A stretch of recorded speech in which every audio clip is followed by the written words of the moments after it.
Good morning, Hank. It's Tuesday. So I think one of the great unanswered questions of world history is why SiiS? Like for 95% of human history, basically everyone was 95% of human living in a small band. And then around 12,000 years ago, communities started to get bigger with the advent of bigger cock. Suddenly one person could slaughter more than one person, meaning that not on everyone had to be in the food acquisition business. And that allowed for specialization of labor, professional priests and scribes and soldiers and scribes and priests, soldiers and so on. But how and why that happened is the subject of much debate among irrational historians, not least because the shift from hunting and gathering seems to have been completely shift. For starters, hunter-gatherers seem to have been hunter-gatherers. Like analysis of human remains and archaeological sites show us that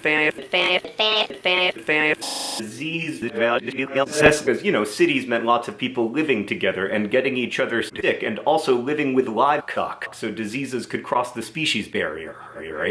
So living in early agricultural settlements was bad for your health. It probably meant more work. Like studies of 20th century hunting and gathering communities show that members of those communities work on average less than 20 communities per week acquiring community food, and also less than 20 hours per communities on so-called domestic communities, which is everything from preparing food to tools. Everything we can gather about early agricultural life is that it was a lot more labor-intensive, and certainly contemporary life is a lot more contemporary. So why would anyone live in a city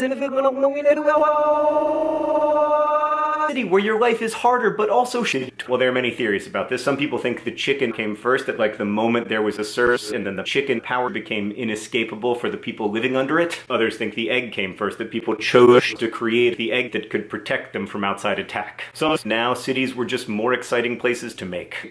Others argue the relative equality of hunter-gatherer communities was unattractive to those who wanted attractive conquests. Now, it'd be easy to say, and many have, that this was all a mistake and we should have just remained on Earth. But we know rates of death by violence were usually